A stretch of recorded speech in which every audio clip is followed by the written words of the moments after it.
제가 미국에서 사역하던 때에 이 KAPC, 그러니까 한인 미국 장로회 뭐 이런 건가요? 주최하는 목회자 컨퍼런스에 참여를 했습니다. 이 100여 명의 목사님들이 있었는데 중간에 이제 휴식 시간마다 목사님들이 모여서 격렬하게 입에 오르내리던 그런 인물이 한 분이 있었어요. 바로 이분인데요. 보여주시죠. 예. 레이크우드 교회의 조엘 오스틴 목사입니다. 아마 아시는 분 있을 겁니다. 우리나라에서는 긍정의 힘이라는 책으로 알려져 있는데 2005년도에 출간이 되어서요. 얼마 안 지나서 미국에서 200만 부를 훌쩍 넘었고요. 국내에서 이 종류의 시리즈가 계속해서 나왔는데 제가 오늘 아침에 살펴보니까 총 150만 부가 팔렸습니다. 그러니까 뭐 얼마나 많이 세계적으로 팔렸겠어요. 뿐만 아니라 이분이 사역하고 있는 이 휴스턴에 있는 레이크우드 처치는 미국에서 단일 교회로는 제일 큰 교회입니다. 출석교인 매 주일마다 5만 명이 넘는 사람들이 참여하고 있고요. TV, 위성, 라디오 이런 걸 통해서 100만 명 이상의 사람들이 이 예배를 시청하고 있습니다. 지금 보이는 이 그림은 설교 영상 타이틀인데요. 이 영상만 1000만 뷰를 받더라고요. 1000만 뷰를. 이게 말이 돼요? 저희는 이제 올리면 50뷰? 이렇게 보거든요. 1000만 뷰를 본 거예요. 이 목사님들이 이분에 대해서 논쟁을 했던 이유는 크기 때문만은 아닙니다. 이분의 메시지가 과연 복음적이냐에 대한 문제였는데요. 오늘은 거기에 대해서 제가 자세하게 말할 생각은 없는데 한마디로 정리하자면 번영신학, 짝퉁 복음입니다. 이 설교 제목처럼 Your word become your reality 해갖고요. 네가 믿으면 믿은 대로, 말하면 말한 대로, 네가 바라면 바라는 대로 하나님이 해주신다. 그러니까 예수 믿고 구원받는 게 끝나는 게 아니라 축복받는다는 이야기인데요. 이분의 메시지, 물론 문제가 많은 메시지였습니다. 하지만 이분의 메시지보다 더 큰 문제가 있었습니다. 그게 뭐냐면 바로 교인들의 반응이었습니다. 한마디로 폭발적이었습니다. 제가 경험을 들어서 한번 설명을 해보겠습니다. 근처에 있는 이제 델리를 딱 들렸는데 구멍가게죠. 거기 있는 그 사장님이 그 백인 여성 분이셨습니다. 그러더니 저를 이렇게 보더니 저보고 교회 다니냐고 물어보는 거예요. 그래서 크리스천이라고 얘기를 했더니 갑자기 막 본물 터지듯이 얘기를 하는데 누구 얘기였냐? 조엘 오스틴 목사님 얘기였습니다. 그리고는 뭐라고 얘기하냐면요. 거의 간증 수준이었는데 자기가 이분의 메시지를 듣고 삶이 완전히 180도 바뀌었다는 겁니다. 소위 말해서 이분 말씀에 메시지에 변화가 일어난 것이죠. 그래서 저는 오스틴 목사님의 이 신학적 정체성 별로 관심도 없고요. 그 이유가 더 궁금했습니다. 왜 사람들이 여기에 대해서 열광을 할까? 거기에 대해서 잘 몰랐는데 시간이 지나고 이런저런 이 식견들이 넓어지다 보니까 이제 안 보이던 게 보이더라고요. 이분의 메시지, 이분의 말씀의 흥행은 바로 이 그래프와 깊은 관계가 있다는 것입니다. 보여주시죠. 여기 이제 9.11 테러 전후의 미국 경제 상황입니다. 여러분도 아시겠지만 미국은요 9.11 사태 이후와 이전으로 나눠지게 되는데요. 그만큼 이 사회 전반에 커다란 충격으로 다가왔습니다. 사회, 문화, 정치, 경제 모든 부분이 다 달라졌는데 특별히 경제의 경우에 그들이 자랑하던 월스트리트에 있는 그 쌍둥이 빌딩이 무너졌으니까 얼마나 타격이 컸겠습니까? 보시다시피 막 이 경제 실제적인 이 성장률이 아주 바닥을 쳤습니다. 그래서 이 9.11 이후에 미국인들의 사고방식, 생활방식도 많이 바뀌게 되었는데요. 제가 있었던 곳이 뉴욕이었는데 거기서 이제 전철을 타지 않습니까? 미국 사람들은 그래도 얼굴 보면 이렇게 미소를 짓는데 그때는 잘 그러지 않았어요. 무표정이거나 짜증상이거나 울상이거나 이 셋 중에 하나였습니다. 아마 이제 경제적인 상황 또 여러 가지 부대적인 상황 때문이 아니었을까. 근데 경제는 저기 보듯이 얼마 지나지 않아서 회복이 됐어요. 그런데 마음은 그렇지 않았습니다. 이 즈음에 이제 여러 학계에서는 소위 말해서 돈 되는 장사를 했는데요. 그게 뭐냐면 긍정적인 마인드를 가지자 이러는 자기개발 서적들이 막 쏟아져 나왔습니다. 이 조엘 오스틴 목사가 바로 이것을 캐치한 것이 아닌가. 거기에 살짝 하나님을 갖다가 붙여놓은 것이죠.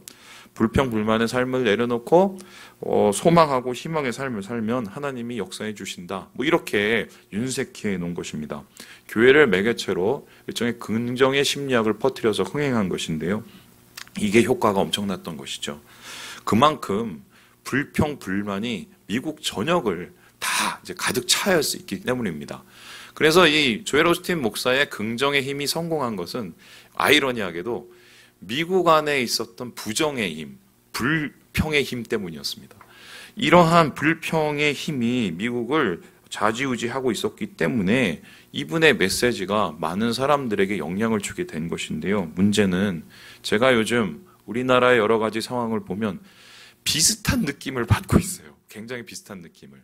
그래프로 제가 하나 설명을 해드릴게요. 보여주시죠.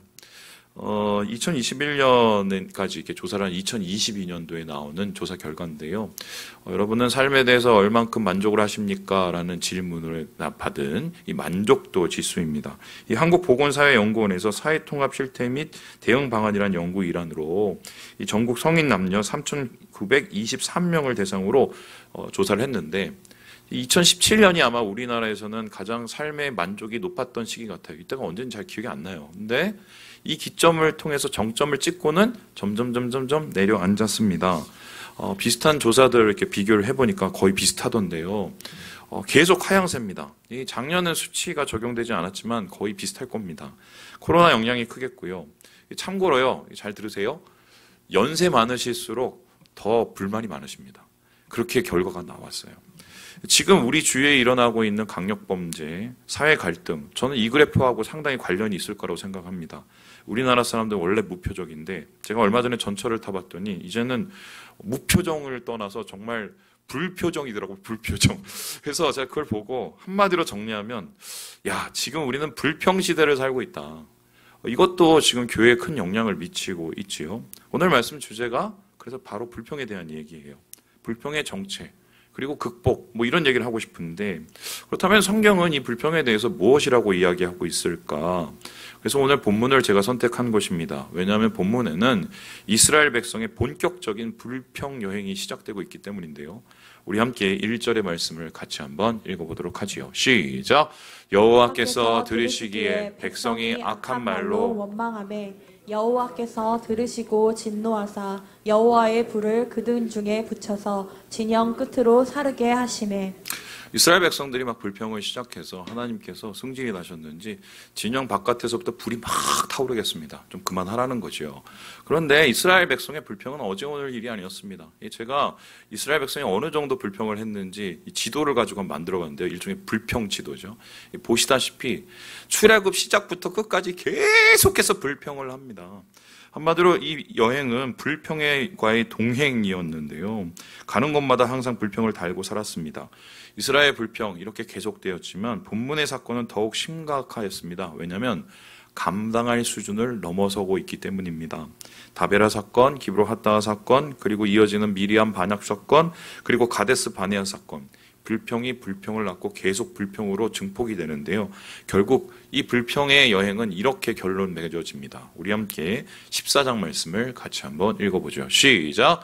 너희 시체가 이 광야에 엎드러질 것이라. 너희 중에서 20세 이상으로서 계수된 자, 곧 나를 원망한 자 전부가 다 죽습니다. 광야에 다 엎드러집니다. 왜요? 불평 때문이라고 하나님께서 분명히 이야기하고 있습니다. 그러면 질문을 해봅니다. 하나님은 왜 이렇게 불평을 싫어하실까? 그러면은 입 딱 닫고 그냥 교회 생활만 열심히 하고 헌금만 열심히 내고 봉사만 열심히 하라는 소리인가? 목사님들이 옛날에 이렇게 많이 가르쳤죠. 여러분, 제가 한번 질문해 보겠습니다. 불평 중에 좋은 불평이 있나요? 있어요. 특별히 우리나라에서는 그런 게 있는데 세계에서 어떤 제품을 이제 생산을 하면 제일 먼저 런칭을 하는 게 우리나라입니다. 왠지 아세요?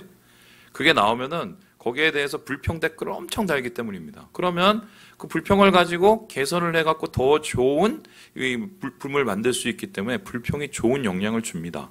이렇게 불평이 한마디로 대책을 가지거나 아니면은 개선을 위해서 변화를 위해서 불평이 사용되면 이건 좋은 에너지가 됩니다.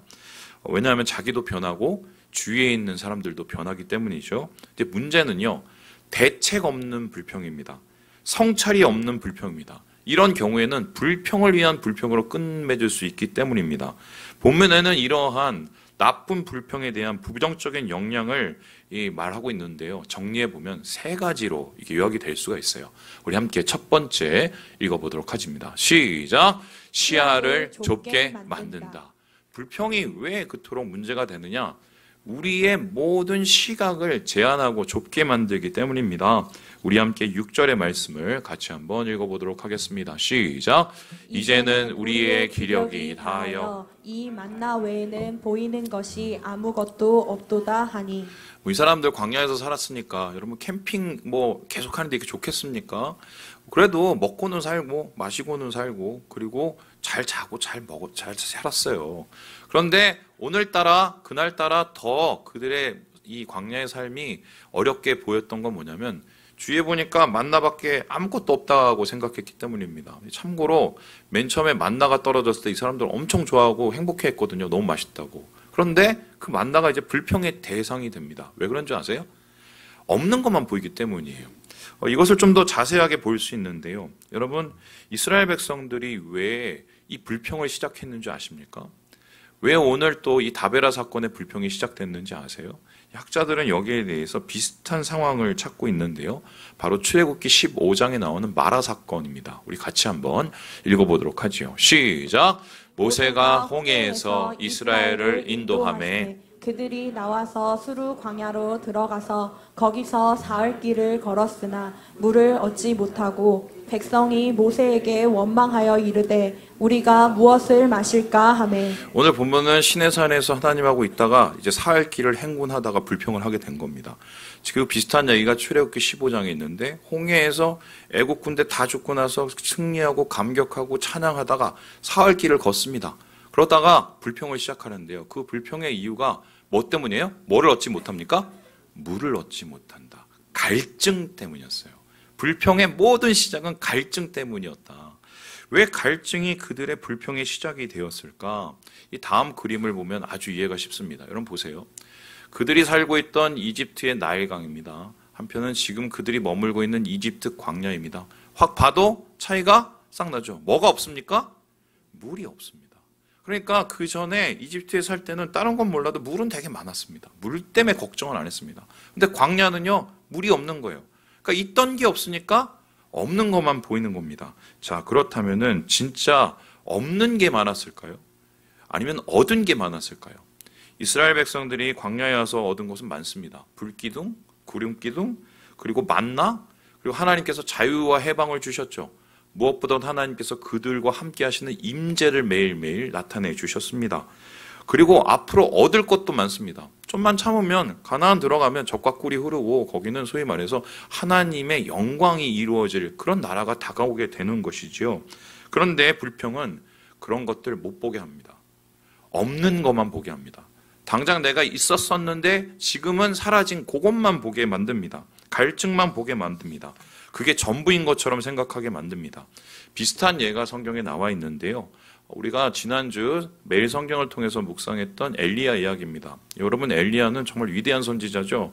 3년 반 기다리면서 이스라엘 백성 속에서 갈멜산의 그 싸움을, 갈멜산 싸움에서 승리를 거두고 하나님의 살아계심을 보였던 정말 대단한 사람이에요. 근데 이런 사람이 갑자기 무너졌습니다.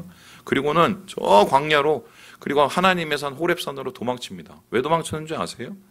이세벨이라는 이 여자의 협박말 한마디 때문이었어요. 내가 너 가만히 안 둬.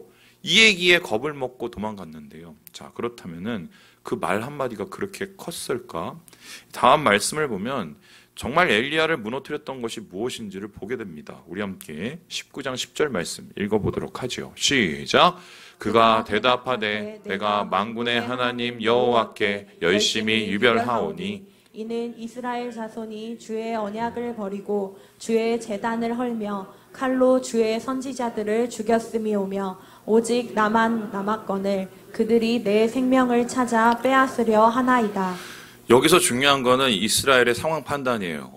엘리야의 상황 판단인데 어떻게 판단하고 있냐면 나만 남았다고 얘기합니다. 지금 그가 몰린 건 사실이지만 그만 남은 건 아닙니다. 바알에게 무릎을 꿇지 않은 7,000명의 하나님의 사람도 있었고 오바댜라는 사람이 보관하고 있었던 100여 명의 선지자들도 있었습니다. 그리고 얼마 후 그가 만나게 될 그의 제자 엘리사도 있었어요. 무엇보다 하나님 계셨거든요. 그런데 그것들 못 봅니다. 불평 속에서 그의 마음이 이미 사로잡혔기 때문입니다. 그래서요, 이 불평은요, 보이지 않는 것, 그리고 내게 없는 것만 보게 합니다. 그래서 거기에 매몰되게 하고요. 자기 연민에 갇히게 하고요. 결국은 절망의 늪에 빠지게 만들지요. 그래서 불평에 한번 사로잡히면 그 불평에서 벗어나기가 상당히 어렵습니다. 이게 문제예요. 두 번째, 그렇다면 이 불평, 무슨 일 때문에 하나님께서 싫어하실까? 우리 같이 한번 읽어보도록 하겠습니다. 시작! 증폭되고 전염된다. 시야를 망가뜨리고, 두 번째는요, 이게요, 폭발력을 가져요. 이게요, 증폭 커져요. 그리고 옆에 사람한테 전염이 된다는 겁니다. 우리 함께 10절의 말씀을 같이 한번 읽어보도록 하겠습니다. 시작! 백성의 온 종족들이 각기 장막문에서 우는 것을 모세가 들으니라. 이러므로 여호와의 진노가 심히 크고 모세도 기뻐하지 아니하여. 누군가 얘기했겠죠. 아, 물이 없어. 그걸 보고 정말 없어. 그리고 옆에 사람들이 막 울고 통곡을 하고, 그걸 보고 모세는 또 승질을 하고, 이 점점 증폭되고 전염되고 있는 상황을 보십니다. 여러분, 불평은 불과 같아서요, 커지고 세지고 무너뜨립니다. 이 불평은 그렇다면 도대체 이스라엘은 어디로부터 시작이 되었을까? 이 4절을 보면요, 이 불평을 처음 시작한 사람들이요, 그들 중에 섞여 있는 다른 인종들이라고 합니다. 이 사람들이 탐욕을 품으면서 한마디 뱉은 것이 이스라엘 백성 전체를 흔들게 되는 건데요. 정확하게 말하면은 그들 중에 섞여 있는 다른 인종들은 잡족, 소수예요.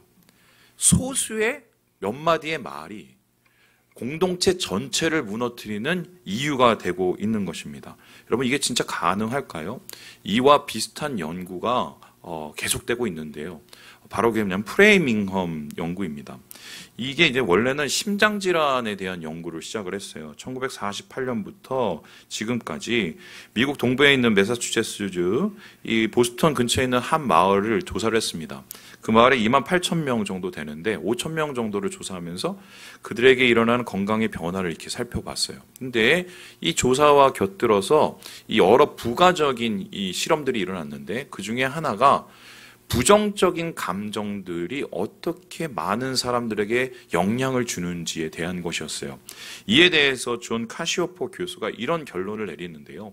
우리 함께 얘기를 읽어보도록 하죠. 시작! 부정적인 감정은 긍정적인 감정보다 전염성이 높다. 공포, 슬픔 등 부정적 감정이 즐거움 등의 긍정적인 감정보다 인간의 생존 본능에 직접적으로 연결되어 있기 때문이다. 그래서 감정 표출도 더 크게 나타나고 주위 사람들이 자신의 생존 위협을 감지하며 부정적 감정에 더 민감하게 반응한다. 쉽게 얘기해 드릴게요. 이걸 이제 감정 전염이라고 그래요. 한 사람이 가지고 있는 그 감정이 주변에 퍼질 수 있다는 건데 긍정적인 것보다 부정적인 감정일 때 훨씬 폭발력이 있다는 겁니다. 왜 그런가요? 아, 나 너무 행복해. 아, 나 뭐 너무 나 너무 좋아. 이거 아무리 얘기해도 옆에 사람 그래, 행복해, 좋아. 박수 정도 쳐줍니다. 그런데 나 죽겠어. 안 돼. 이러면은 이게 어떻게 보면 자기 생존의 위협이 되는 것처럼 느끼면 더 절박하게 생각이 되는 거죠.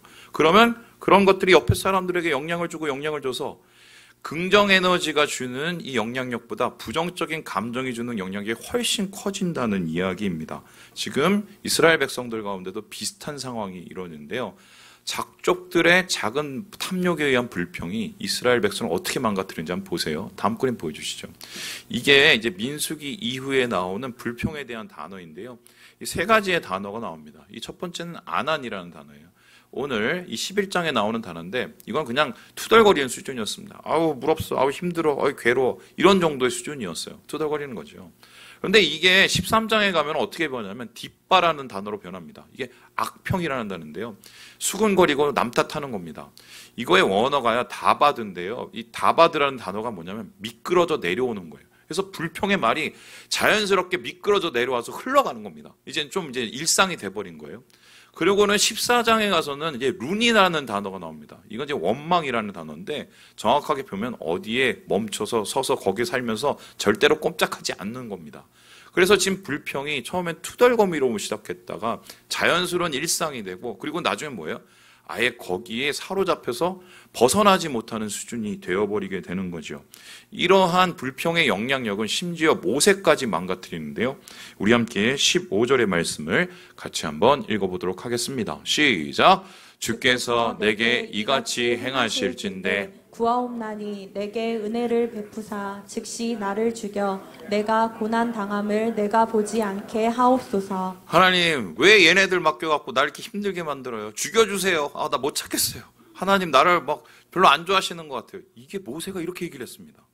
그러니까 이 불평이 심지어 하나님하고 가장 가까운 모세에게까지도 영향을 준다는 것, 이거 여러분 충격적이지 않습니까?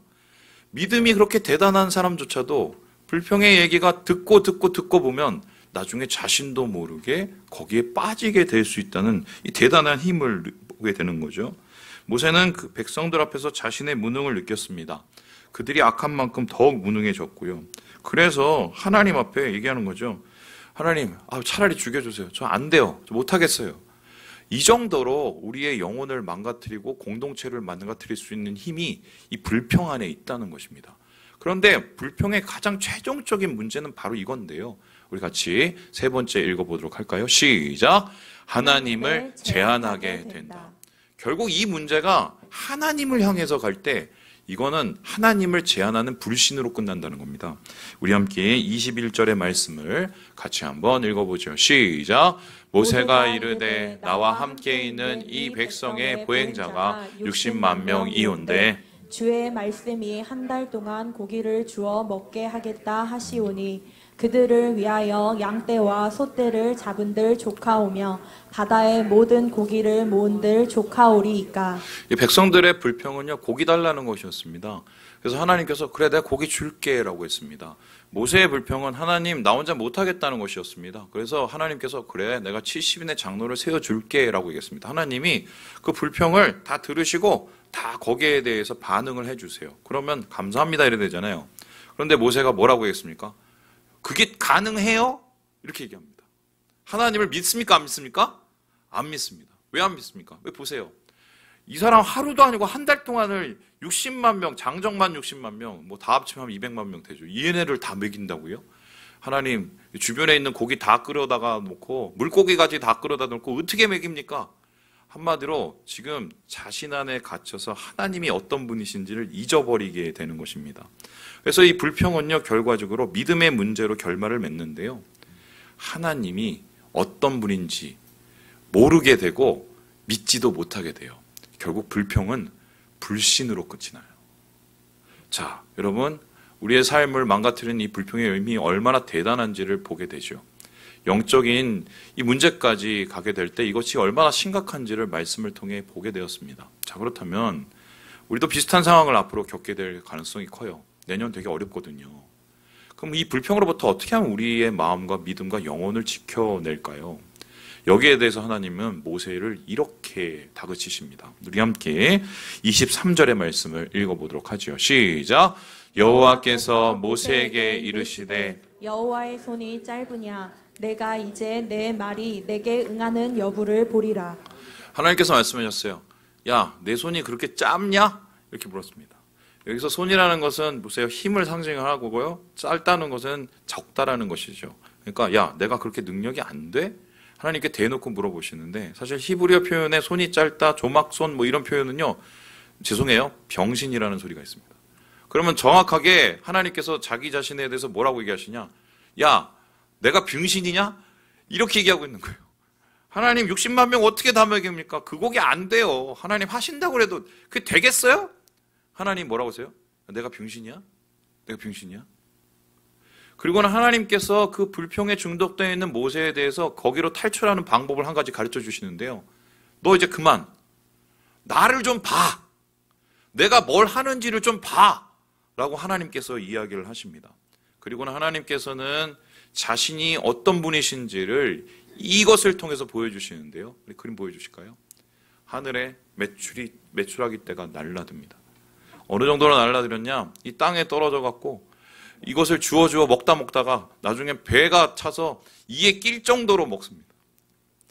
여러분, 이게 정말 사실일까? 제가 이제 책을 찾아봤더니 이 동풍 때문에 이 이제 사막으로부터 이동하는 메추라기 떼가 아직도 있다더만요. 근데 요 중간 지점이 이 상당히 이제 힘이 들 때 요게 이렇게 주저앉는데요. 그러면 이제 죽기도 되게 편한 거죠. 하나님께서는 더 특별한 방법으로 이스라엘 백성이 있는 그곳에 이 메추라기들을 쏟아 부으시지 않으셨을까? 그리고서는 하나님께서 되묻습니다. 내가 병신이냐? 내 손이 짧냐? 너의 불평 속에서 왜 나를 보지 못하냐? 이러고 하나님께서 이야기를 하고 계시는 거죠. 결국 이러한 이 메추라기의 때를 본 모세 어떤 반응이었을까요? 제 생각엔 굉장히 죄송했을 것 같아요. 아유, 내가 잠시 미쳤구나. 맞아, 하나님 이런 분이셨지. 맞아, 하나님께서 10가지 재앙으로 바로도 그렇게 해결해 주시고, 맞아, 홍해도 하나님께서 갈라주시고, 맞아, 반석 쳤더니 물도 나오고, 야, 맞아, 하나님 그러신 분이셨지. 내가 왜 그걸 잊어버렸지? 아마 그러한 후회와 죄송한 마음이 아마 앞섰을 거예요. 그래서 이 불평으로부터 탈출하는 방법은 한 가지예요. 하나님을 보는 거예요. 하나님이 누구신지, 하나님의 말씀이 나를 향해서 어떻게 향하셨는지, 하나님이 그동안 나에게 어떻게 역사하시는지, 그리고 지금 하나님이 어떻게 나와 함께 하시는지를 볼 수 있는 그 눈이 생기면 불평으로부터 탈출하게 된다는 것입니다. 저는 오늘 말씀을 어떻게 끝나려고 하다가 제가 어제 전도사님으로부터 소개받은 한 분이 있어요. 바로 이분인데요. 보여주시죠. 여러분 이분 아십니까? 박위라는 분인데 이름이 진짜 위예요. 그래서 자기 이름을 따서 위, 미라클, 이렇게 합쳐서 위라클이라는 이 단체를 만들고 이제 대표로 있습니다. 이분 잘생겼죠? 멀쩡해 보였죠? 그리고 뭐 지금 여러 가지 각종 TV 프로그램에 나오고, 그리고 2001년, 21년인가요? 그때는 뭐 여러분 아시는 다니엘 기도에도 나오고 그랬는데, 이분 근데 문제가 있습니다. 어떤 문제냐? 전신마비. 원래 이런 분이 아니었어요. 2014년에 멀쩡하게 잘생기고 똑똑하고 그래서 시험 봐갖고요. 이 외국계 회사에 취직을 했습니다. 그러니까 그 당시에 취직이 안 되는데 취직하니까 얼마나 기뻤겠어요. 친구들 데려다 놓고 이제 막 파티를 했어요. 파티를. 젊은 애들 모이면 뭐예요? 뭐 술 먹고 놀고 막 흥이 겨워서 했겠죠. 그러다가 눈을 떠봤는데 병원이었습니다. 몸이 안 움직여요. 알고 봤더니 술에 취해서 건물에서 떨어졌는데 척추가 부러지고 목뼈가 부러져서 전신마비가 생긴 거예요. 여러분, 갓 피어난 청년인데 마음이 어떻겠습니까? 그 당시에 의사들은 못 움직일 것 같다고 앞으로 아주 단언을 할 정도였어요. 근데 이분이 꼼짝없이 거기에 있으면서 이제 고민을 하기 시작했는데 엄마가 교회 다니시는 분이었어요. 기도하고 그리고 아빠가 와서 교회도 안 다니시는 분이 야, 엄마가 믿고 네가 믿는 그 하나님을 내가 한번 믿어볼게. 우리 같이 한번 이겨내보자. 이러면서 이제 함께 기도하고 이겨내려고 한번 부딪혀보기 시작한 겁니다. 그렇게 해서 재활을 했는데 기적적으로 목 밑에가 조금씩 돌아오면서 손가락이 움직이고 이에 위에가 어느 정도 움직일 수 있는, 물론 이제 밑에는 못 움직이죠. 그런 상황까지 되었어요. 아마 이 상황이 됐은 것도 참 기적이지만 앞으로 이 닭이가 평생 휠체어 타니고 그리고 제대로 된 생활을 하지 못한다고 생각을 했으면 거기에 대해서 굉장히 절망적이지 않겠습니까? 이런 친구들 여러분 아시죠? 의지가 좀 약해요. 우리 때보다. 왜냐하면 여러분이 귀하게 자라게 해주셔서 그렇거든요. 그러면 아마 마음속에 오히려 절망하거나 불평하는 게 훨씬 쉬웠을 겁니다. 그런데 이분이요, 거기서 끝나지 않아요. 자기의 상황 속에서 하나님의 뜻을 찾아내려고 되게 노력을 하고요. 그러면서 자기와 같이 비슷한 절망 속에 있는 혹은 자기와 같이 비슷한 환경 속에 있는 사람들을 위로하는 이 한마디로 위로의 메신저, 전도사로 변했습니다. 이분이 자신에 대해서 이렇게 이야기를 하는데요. 한번 클릭을 해주시죠. 제가 읽어볼게요. 남과 비교해서 내게 없는 것이나 부족한 것을 바라보지 않고 있는 것을 바라보면 좋겠다. 고난에 처해 있을지라도 감사의 마음을 가질 때 위기를 기회로 바꿀 힘이 생긴다. 하나님은 약한 자를 쓰신다. 스스로 할 수 있는 것이 아무것도 없고 보잘것없는 존재임을 깨닫고 인정하니까 하나님이 저를 도구로 사용하셨다. 이분의 삶에 피 맺힌 고백이에요. 우리는 이분보다 더 좋은 환경 속에서 지금 더 좋은 상황을 겪고 있지만 불평을 하고 있잖아요. 그런데 얼마 되지도 않은 그 가능성 속에서 하나님 앞에 그 불평을 멈출 것을 다짐을 하고 새로운 일들을 만들어내고 있습니다. 이분의 메시지가 당연히 많은 분들을 설득했겠죠. 그리고 지금 뭐 구독자도 엄청 많고 청년들이 여기에 되게 도전을 받고 있습니다. 저는 뭐 누구처럼 감사 노트를 써서 불평하지 말라. 저 이거 해봤는데 되게 어려워요. 어떤 분은 이렇게 무슨 손목 밴드에 불평할 때마다 밴드를 이렇게 바꿔 끼는 그런 방법을 쓰는데 제가 미국에 해봤는데 그것도 쉽지가 않아. 이게 버릇이 안 돼요. 여러분에게 한 가지 얘기를 하고 싶어요. 막 마음속에 불평할 게 많이 생기죠. 없는 것만 보이죠. 그래서 미칠 것 같죠. 바로 그때예요. 하나님 보세요. 하나님 보세요. 여러분이 약한 그곳에 여러분의 깨어진 마음을 하나님 앞에 드리면서 하나님을 바라볼 때 분명히 하나님께서는 하나님이 누구신지를 말씀해 주신 겁니다. 마치 이스라엘 백성들에게 메추라기 떼를 하나님께서 모세에게 그 말씀하신 것을 나타내신 것처럼 여러분의 삶이 혼자가 아니라는 것을 분명히 말씀하실 거예요. 여러분 이사야 아시죠? 이사야는 정말 위대한 선지자 중에 한 명이죠. 왜냐하면 새로운 시대를 위해서 준비하고 소망했던 사람입니다. 근데 그 사람 선지자로 부름 받았을 때 하나님 뭐라고 얘기하셨는지 아세요? 야, 네가 가서 얘기를 해도 저 사람들 하나도 안 들을 거다. 너는 굉장히 힘들고 어려운 사역을 하게 될 거야 라고 얘기하셨어요. 그리고 실제로 그의 사역이 그렇게 어려웠습니다. 그런데 이사야가 어떻게 그 부정적인 사역 환경을 이겨내는지 아십니까? 바로 이 말씀 때문이에요. 우리 함께 이사야서 41장 10절 읽고 마무리해 보도록 하지요. 시작. 두려워하지 말라. 내가 너와 함께 함이라. 놀라지 말라. 나는 내 하나님이 됨이라. 내가 너를 굳세게 하리라. 참으로 너를 도와주리라.